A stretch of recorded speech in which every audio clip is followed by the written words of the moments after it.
இன்னைக்கு நம்ம பார்க்க போகிற டாபிக் சப்ளை செயின் மேனேஜ்மெண்ட். இதை எஸ்சிஎம் அப்படின்னு சொல்லுவாங்க. ஸோ இந்த எஸ்சிஎம்னா என்ன, இதனுடைய ப்ராசஸை ஷார்ட்டாக பார்க்கலாம். எஸ்சிஎம்னா ஒரு இண்டஸ்ட்ரி இருக்காங்க, அந்த இண்டஸ்ட்ரி ஒரு ப்ராடக்டை மேனுஃபேக்சர் பண்ணுறாங்க. அந்த ப்ராடக்டை மேனுஃபேக்சர் பண்ணதில் இருந்து கஸ்டமர் கைக்கு போய் ரீச் ஆகிற வரல இருக்கக்கூடிய என்டையர் ப்ராசஸ் இருக்குது இல்லைங்களா, அந்த ப்ராசஸை ஹேண்டில் பண்ணுறது, அதாவது என்டையர் ஒர்க் ஃப்ளோவை ஹேண்டில் பண்ணுறது தான் சப்ளை செயின் மேனேஜ்மெண்ட் அப்படின்னு சொல்லுவாங்க. ஃபார் எக்ஸாம்பிள், ஒரு கார் கம்பெனின்னு எடுத்துக்கலாம். அந்த கார் கம்பெனி ஒரு கார் மேனுஃபேக்சர் பண்ணி கஸ்டமருக்கு டெலிவரி பண்ணுறாங்கன்னு வச்சுக்கோங்க. அந்த கார் மேனுஃபேக்சருக்கு தேவையான ரா மெட்டீரியல் இருக்குது இல்லைங்களா, அந்த ரா மெட்டீரியலில் இருந்து கஸ்டமர் கைக்கு ஒரு ஃபினிஷ்டு ப்ராடக்டை கைக்கு வருதுங்களா, காராக வருது இல்லைங்களா, அது வரல இருக்கக்கூடிய என்டையர் ப்ராசஸையுமே ஹேண்டில் பண்ணுறது, அதுக்கு பேர் தான் சப்ளை செயின் மேனேஜ்மெண்ட் அப்படிங்கிறாங்க. அடுத்தது இந்த சப்ளை செயின் மேனேஜ்மெண்ட்டோட ப்ராசஸ் அப்படின்னு நம்ம எடுத்தோம்னா பேசிக்காக 5 பார்ட்டாக பிரிக்கலாம். ஒன்று என்ன அப்படின்னு பார்த்தீங்கன்னா, planning, and then sourcing, manufacturing, delivery and logistics and returning அப்படின்னு வச்சுக்கலாம். ஸோ ஒன் பை ஒன்னாக போகலாம். பிளானிங்னா என்ன அப்படின்னு பார்த்தோம்னா, ஒரு கஸ்டமருக்கு தேவையான டிமாண்ட் ஆர் நீடை ஃபில்ஃபில் பண்ணுற அளவுக்கு தேவையான ஒரு டிசைனை கொண்டு வருது, இல்லை அதுக்கு தேவையான ரா மெட்டீரியல்ஸை ப்ரிப்பேர் பண்ணுறது, ஒரு கஸ்டமரோட நீடை ஃபில்ஃபில் பண்ணுறதுக்கு என்னென்ன ப்ரொடக்ஷனுக்கு தேவையோ அது எல்லாத்தையுமே அரேஞ்ச் பண்ணி பிளான் பண்ணுறது, அதுதான் பிளானிங்கில் உங்களுக்கு வரும். இந்த பிளானிங்கில் உங்களுக்கு எல்லாமே இன்க்ளூட் ஆகும். ஒரு இப்போ எக்ஸாம்பிள், ஒரு கிரிக்கெட் பேட் இருக்குல்லைங்கன்னு வச்சுக்கோங்களேன். அந்த கிரிக்கெட் பேட் ப்ரொடக்ஷன் பண்ணக்கூடிய ஒரு கம்பெனி இருக்குது. ஸோ அவங்க அந்த கிரிக்கெட் பேட்டுக்கு தேவையான எல்லா விஷயத்தையுமே பிளான் பண்ணுவாங்க.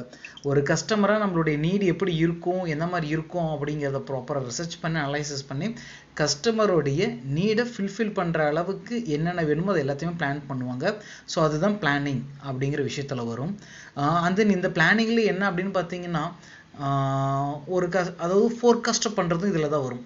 இப்போ எக்ஸாம்பிள், அதே சேம் கிரிக்கெட் பேட்டை வச்சுக்கோங்க. கிரிக்கெட் பேட்டோடைய ப்ரொடக்ஷன் எப்போல்லாம் பீக்கில் இருக்கும் அப்படின்னு பார்த்தீங்கன்னா, சம்மர் டைம், அதாவது இந்த ஹாலிடேஸ் டைமில் பார்த்தீங்கன்னா ஸ்கூல் லீவ் விடுறாங்க இல்லைங்களா, ஆனுவல் லீவ்ஸ்லாம் இருக்குது இல்லைங்களா. ஸோ அப்போல்லாம் அந்த டிமாண்டுங்கிறது அதிகமாக இருக்கும். அப்புறமேட்டு பார்த்தீங்கன்னா மேட்சஸ், வேர்ல்டு கப் மேட்சஸோ இல்லை 2020 மேட்சஸ் வரும்போது டிமாண்ட் அதிகமாக இருக்கும். ஸோ அதை பொறுத்து ஃபோர்காஸ்ட் பண்ணுறது. இந்த ஃபோர்காஸ்டிங் பார்த்தீங்கன்னா எல்லாத்தையும் வச்சுமே வரும். ஒரு மெட்டீரியலை நீங்கள் எப்போ பர்ச்சேஸ் பண்ணனா நம்மளுக்கு ரொம்ப சீப் அண்ட் பெஸ்ட்டாக இருக்கும், எந்த மாதிரி டைமில் பர்ச்சேஸ் பண்ணணும் அப்படிங்கிறத ப்ராப்பராக அனலைசிஸ் பண்ணுவாங்க. அதை அனலைசிஸ் பண்ணிங்கன்னா உங்களுக்கு அந்த பிளானிங்லேயே வரும். ஸோ பிளானிங்கிறது நம்ம சிம்பிளாக சொல்லிட்டோம். பட் பியாண்ட் தட் அந்த பிளானிங்கில் பார்த்தீங்கன்னா பெரிய ப்ராசஸ் இருக்குது, மிகப்பெரிய ப்ராசஸ். இப்போ உங்களுக்கு கிரிக்கெட் பேட்டுக்கு தேவையான உட் இருக்கு இல்லைங்களா, மரம் இருக்கு இல்லைங்களா, அந்த மரம் எங்கே சீப்பாக இருக்கும், எங்கே குவாலிட்டியாக இருக்கும், எங்கேருந்து நம்ம டிரான்ஸ்போர்ட் பண்ணோம்னா நம்மளுக்கு பெனிஃபிட்டாக இருக்கும், காஸ்ட் பேஸஸில் எல்லா விஷயத்துலையுமே அனலைசிஸ் பண்ணி தான் பண்ணுவாங்க. ஸோ நம்ம சிம்பிளாக 5 ப்ராசஸ்ன்னு சொல்கிறோம். பட் அதில் உங்களுக்கு எடுத்து பார்த்தீங்கன்னா இட்ஸ் டீடைல்டு ஒன், அது ஒவ்வொன்றும் தனித்தனி டிபார்ட்மெண்ட். பட் ஓகே, இதுதான் பிளானிங். அடுத்தது சோர்சிங். ஆஸ் யூஷுவல் தான், எங்கே மெட்டீரியல் இருக்கும், அதுக்கான குட் சப்ளையர்ஸ் யார், அவங்கள எப்படி நம்ம ஐடென்டிஃபை பண்ணுறது அப்படிங்கிறத அந்த சோர்சிங்கில் தான் வரும். சப்ளையர்ஸ் நிறைய பேர் இருக்கலாம், அதில் ஜென்யூனான சப்ளையர்ஸ் யாராக இருக்காங்க அப்படின்னு நம்ம ஐடென்டிஃபை பண்ணி அவங்கக்கிட்ட நம்ம பிஸ்னஸ் பேசி நம்மளுக்கு தேவையான மெட்டீரியலை வாங்குறது, அது எல்லாமே சோர்ஸஸில் வரும். அது மட்டும் சோர்ஸஸில் வராது.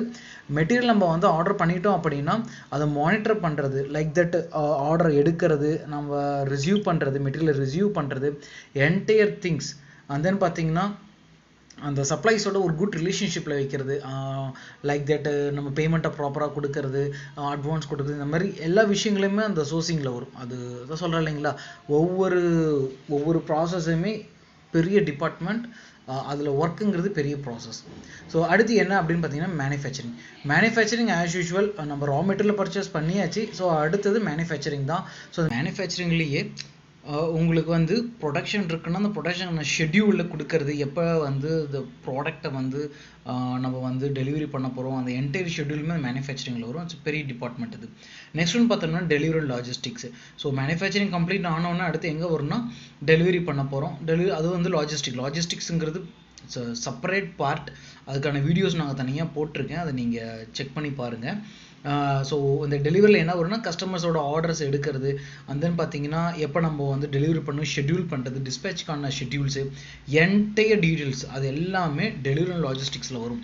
எந்த மாதிரி எடுத்துகிட்டு போனால் நம்மளுக்கு வந்து இப்போ ஒரு கம்பெனி வந்து ஒரு இண்டஸ்ட்ரி சென்னையில் இருக்குன்னு வச்சுக்கோங்க. ஸோ கோயம்புத்தூருக்கு நம்ம சப்ளை பண்ணுறோம் அப்படின்னா எந்த ரூட்டில் எடுத்தோம்னா நம்மளுக்கு வந்து பெனிஃபிட் அப்படிங்கிறது டீட்டெயில்ஸ் எல்லாத்தையுமே அவங்க அனலைசஸ் பண்ணி அதை ப்ராப்பராக எக்ஸிக்யூட் பண்ணுறது அது பெரிய டிபார்ட்மெண்ட். ஸோ இது வந்து எங்கே வரும்னா டெலிவரி லாஜிஸ்டிக்ஸில் வரும்.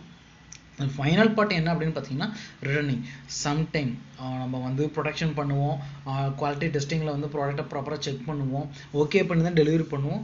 பட் சம்டைம்ஸ் எங்கேயாவது 1 or 2 காம்போனன்ட்ஸோ இல்லை 1 or 2 ப்ராடக்ட்ஸோ வந்து டிஃபெக்ட் எடுத்துக்கான பாசிபிலிட்டிஸ் இருக்குது. ஸோ அதை வந்து ரிட்டர்னிங் பண்ணக்கூடிய அந்த ப்ராசஸ் ரிட்டர்னிங் ப்ராசஸ் அப்படின்னு சொல்லுவாங்க. ஸோ இது வந்து ஒரு பேசிக்கான SCM உடைய ப்ராசஸ். இந்த ப்ராசஸ் தான் சொல்கிறீங்களா, ஒவ்வொன்றும் தனித்தனி டிபார்ட்மெண்ட்.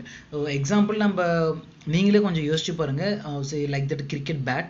ஸோ அந்த கிரிக்கெட் பேட்டை நீங்கள் எக்ஸாம்பிளாக வச்சு இந்த சப்ளை செயின் மேனேஜ்மெண்ட்டோட நீங்கள் கம்பேர் பண்ணி பாருங்கள், டெஃபினட்டாக உங்களுக்கு ஒரு கிளியர் வியூ கிடைக்கும் what is supply chain management அப்படின்ட்டு. அந்த சப்ளை செயின் மேனேஜ்மெண்ட் அப்படின்னு இது வந்து ஒரு பார்த்தீங்கன்னா சென்ட்ரலைஸ்டு சிஸ்டம். டிஃப்ரெண்ட் இண்டஸ்ட்ரிக்குள்ளே உங்களுக்கு டிஃப்ரெண்டான டிபார்ட்மெண்ட்ஸ் இருக்குது, அது எல்லாத்தையுமே சென்ட்ரலைஸ்டாக ஒரு ப்ராடக்டை ரா மெட்டீரியலிருந்து கஸ்டமர் கைக்கு போகிற வரலும் இருக்கக்கூடிய என்டையர் ப்ராசஸையுமே மேனேஜ் பண்ணி ஹேண்டில் பண்ணுறது சப்ளை செயின் மேனேஜ்மெண்ட் அப்படின்னு நம்ம சொல்கிறோம். ஐ ஹோப் தட் அந்த சப்ளை செயின் மேனேஜ்மெண்ட்னா என்ன அப்படிங்கிறத உங்களுக்கு நான் டீட்டெயில்டாக எக்ஸ்பிளைன் பண்ணிட்டேன். இது வந்து ஒரு ஷார்ட்டான ஒரு கிளாரிஃபிகேஷன் தான். For your automated business and drive for success. Connect with us for schedule a demo. Visit our website www.iplextechnologies.in. For email, info@iplextechnologies.in. Contact mobile number 8148303884.